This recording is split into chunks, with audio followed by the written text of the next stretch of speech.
Hello, planet Earth. Welcome to my YouTube channel. We're at IDK, my BFF Jill 730. I'm Preston L. Young, wishing you warm salutations and congratulations. As always, you've made your way to the Buffington Post. Alright, so as part of my Season 9 coverage, I'll be tackling Buffy the Vampire Slayer, Season 9, Issue number 6. It's On Your Own, Part 1.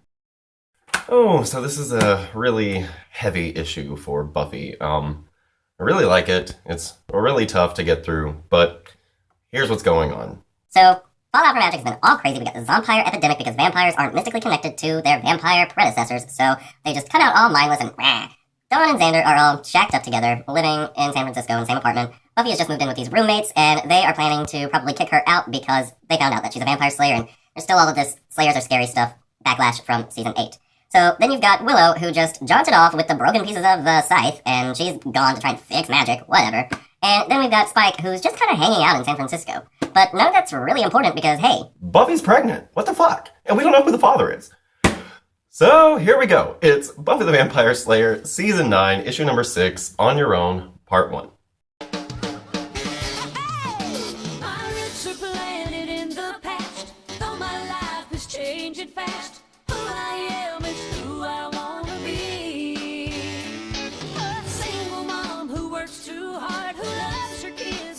Stops with gentle hands and the heart of a fighter. I'm a survivor. Alright, so the issue opens up in New York in 1973, and we are with Nikki Wood. So Nikki is actually doing her cruciamentum, which is the rite of passage for a Slayer when she turns 18 years of age. And so this vampire is taking her out. He says that he can smell the drugs in her system from this thing that the Watchers Council is doing to her, and that he can also smell the blood of her baby. He knows that she's with child. And so he threatens to kill her and the baby. And at this point, she actually digs her hand into, like, just this thing, and she pulls out a piece of wood sharp enough to stake this motherfucker with it. So her watcher Crowley comes along and he's saying, oh my god, I can't believe the Watchers Council did this. How did you even stake him without your strength? And she says, that motherfucker threatened my baby. So Crowley and Nikki are talking about the fact that she narrowly escaped and that she's pregnant. And he says, tell me who the father is. And at this point, we pick up in modern day with Buffy and Dawn, who are having the same conversation. And so Buffy basically relates to us that she has no idea who the father could be because she was all passed out and there's no other times that she would have had sex in recent history. So she's racking her brain. She pulls out Tumble. There's this guy named Root. She was alone with Andrew. She was alone with Riley. And she was alone with Spike. And Dawn says, well, vampires can't procreate. And Buffy says, well, I really don't know what vampires can and can't do since I destroyed the Seed of Wonder. So Spike is unfortunately a candidate. So what Buffy doesn't tell Dawn is that she was alone with Xander. And we definitely saw some weirdness, maybe sexiness with Buffy and Xander on the night of the party. But she is, of course, keeping this from Dawn. Buffy says, oh, I just don't know who it is, and I'm all alone. And Dawn says, no, you're not. You've got me and Xander. And Dawn says that she's already brought an overnight bag. She's going to sit here with Buffy, and they're going to plan and make a plan of attack. And Buffy says, thanks, I really appreciate it, but I really need to talk to someone about all of this. And so then we pick up with Detective Dowling. So Detective Dowling is waiting to meet up with Spike because he wants to learn about how to take out zompires. So Spike jumps out of his dirigible run by insects, and he and Dowling, start going about the town looking for zompires. So then back in time with Crowley and Nikki, they are basically just having a conversation about the identity of the father. And Nikki says, hey, you know what I do. When I go to blow off steam, I'm not exactly taking names. She's very Faith here. And keep in mind that Nikki is only 18 at this point and pregnant. And so, her life is not glamorous as shit. And so Crowley tells her, if you're really going to go through with this and have this baby, you're only going to hurt this child. And then Nikki says, when that vampire threatened my baby, it gave me the strength I needed to survive. Like maybe this baby can actually be my reason for fighting. And Crowley basically tells her that if she keeps this baby and doesn't give it up for adoption, then the child is going to resent her for the rest of his life. So we pick up at this point with Buffy and Robin Wood from season 7.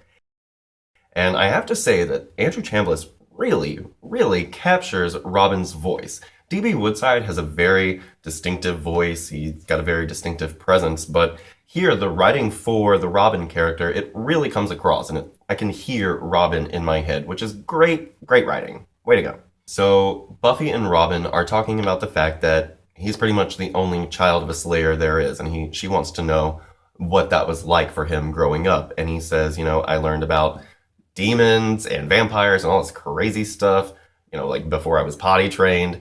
And he says every night it was me wondering, is she going to come home? Until the one night where she didn't. And that is, of course, when Spike killed his mother. Now keep this in mind. It's very important that you remember that Spike killed Robin's mother, Nikki, and I'm going to come back to that at the end. Buffy says, I guess, it's obvious what I should do, and Robin says, maybe you should really consider having this baby, because I'm here because Nikki decided to have me in the first place.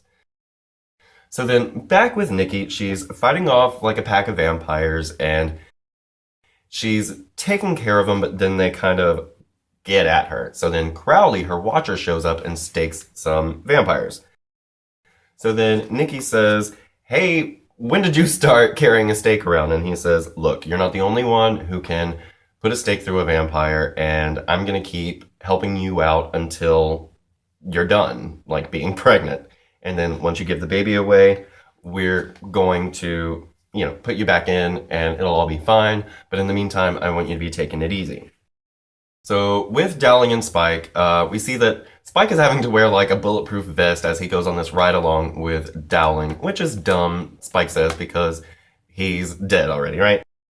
He and Dowling are talking about the relationship between Spike and Buffy and how it is that a vampire is like the bestest of besties with the vampire slayer. And so he basically lays out all the punchlines of Buffy and Spike's relationships, and Dowling says, wow, we're really going to need to have another night like this so you can clarify all of this. Basically, Spike thinks that Dowling is asking about Buffy because he might be interested in Buffy. And Dowling says, no, I couldn't, date her because I'm a cop and I see all this crazy cray all the time, and it's no fun bringing that home to somebody who doesn't get it. And Spike says, well, really, your stories aren't going to have anything on the Slayer and her stories. So actually, on second thought, maybe, she would be too scary for you. So back with Buffy and Robin, we're talking about the fact that, no, Nikki did not give Robin up for adoption. And Buffy wonders why. And basically, Robin equates it to the fact that Nikki never had a love interest that lasted any longer than a couple of weeks. But he was the only real love of her life. Like, he already made it in and came out of her. And so the bond that she shared with Robin was selfish. She wanted something that was really hers. And the only way that she could have that was to have this baby and keep it and say, this is mine. And that's what Buffy wants. She has always wanted something to say, this is mine that I can hold on to, and I have a real normal thing, and it's mine. Now, ironically, Buffy already has this, and it's Dawn, and she's thinking about this baby, but Buffy's already a mom. Dawn is Buffy's daughter. And so Robin basically says that it wasn't him that she would ever have to walk away from. It was the slaying that she would have to walk away from. So we pick up in the hospital room, and Crowley and Nikki are with baby Robin, and Crowley is saying how beautiful Robin is, and Nikki has this moment where she says, I don't want to go back. I can't go back. I have to be a mom now. And Crowley says, that's fine, because here, I'm going to give you these passports, and you have done a lot of slaying. You've been going strong for 3 years. You deserve this. Just disappear, take your baby, have your own life, and nobody will judge you for it. You've done enough, more than enough. And we can make it without a slayer for your natural life. Just give this baby a good, strong life. And, go be a family. And so Nikki's excited and she says, "You hear that, little Robin? We're going to be a family." So Nikki has this out, and Buffy wants to know, if she had this out, why come back? And Robin basically says, because she's a slayer. She is the vampire slayer, and there is no changing that. There is no rewiring her body and her responsibility and her legacy. Being the vampire slayer is a part of who you are. And Buffy says, "So why do you think that I should entertain the idea of keeping this child if you know it? I'm just going to go running back to being the slayer." And he says, "Because Nikki didn't have the things that you have. Nikki didn't make the decisions that you made." And now I really want to stop here and say that Robin is constantly referring to Nikki as Nikki, whereas in season 7 he would always say "my mother," and even when he was talking to the first, he would call her mommy. And the important thing here is that until Lies My Parents Told Me, we see that Robin doesn't really look at Nikki as a person, just as his mother. Whereas here, getting to know Buffy, getting to know Faith, getting to know all of these Felicias that he had in Cleveland, he understands that slayers are people and that his mother was a person, and she made her decisions out of love, but also out of her duty. And it is the mission that matters. But he understands her better as a person now. And he says, Nikki couldn't make the same decisions that you can. You have people around you. You have a support system. You could walk away from all of this. And if you decide to have this baby, just don't do it alone. And she says, "I won't. I promise." So Buffy texts Spike, and he asks Dowling to give him a ride over to Buffy's apartment complex to meet up with her and see what she wants. So Dowling is basically saying, "I read people, and I know you're not over Buffy, and you can try and bullshit me all day long, but I'm a detective, and you can't bullshit me. So what you need to do is tell Buffy how you really feel about her and see where things go, because otherwise you're just going to be sitting around miserable, wandering around San Francisco, just basically being there." So we pick up with Buffy, and she's just kind of chilling out by the pool at her apartment building, and Spike comes along and asks if everything's okay. She and Spike both have something to say to the other, and Buffy says, "Let me go first because I don't know how long I'll be able to actually say this." And so she says, "I'm going to have an abortion." And I love this. I really do. The art here is just great. You can see that Buffy can't believe that she's saying this. Because like I said, Buffy wants a real life. She wants to be a normal woman. And here's her chance. Here is her avenue. And she says, "I am going to have an abortion." Spike says, "What the fuck, you're pregnant?" And she basically just says, "I thought that I could do all the things that Nikki couldn't. I've got these people around me, Xander, Dawn, and you, and it turns out that I'm not ready.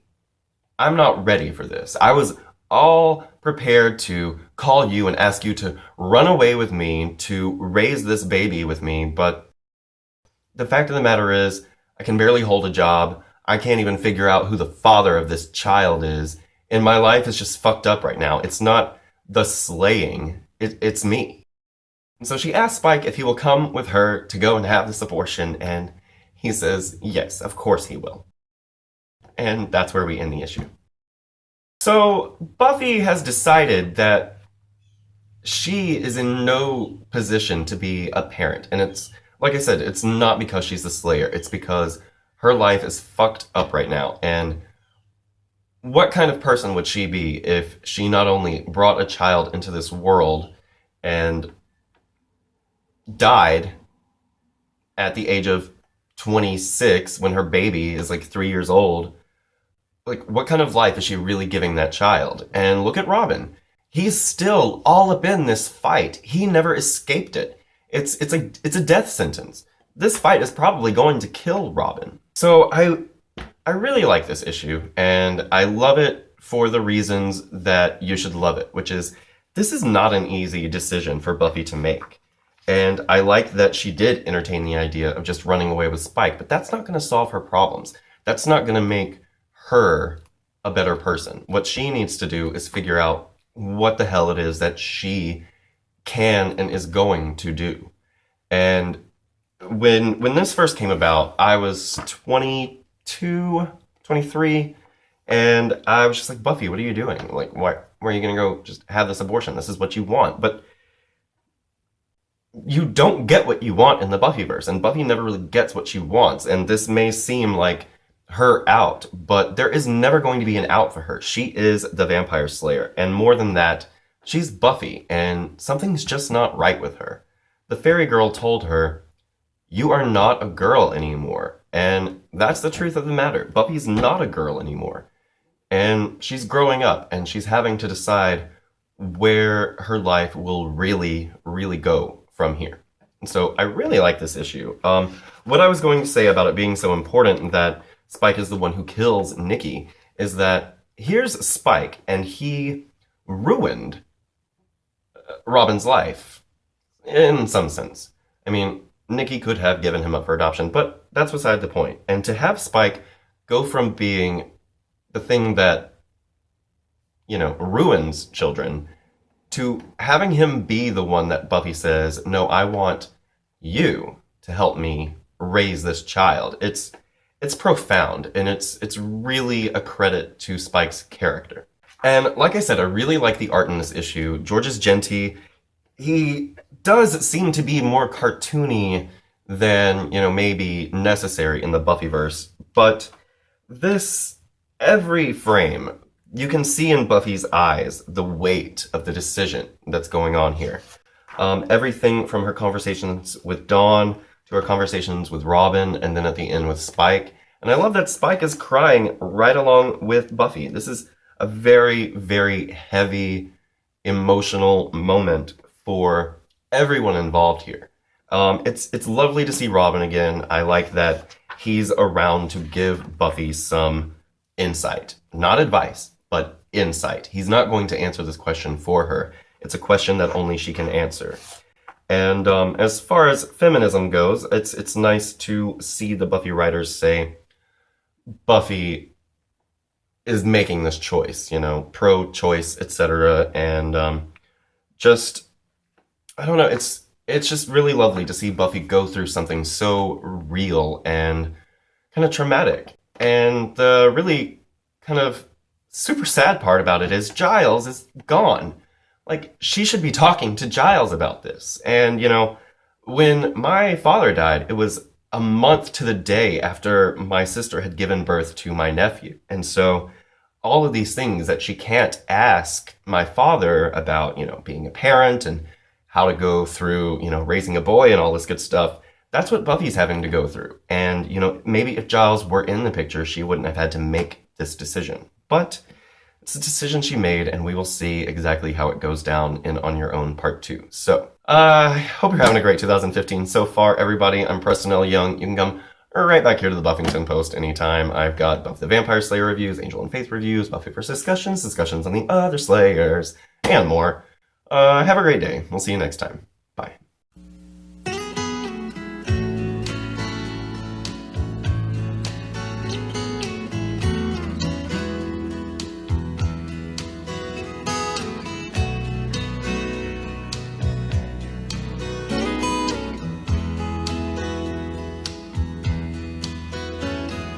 Grandpa, tell me about the good old days. Sometimes it feels like this world's gone crazy.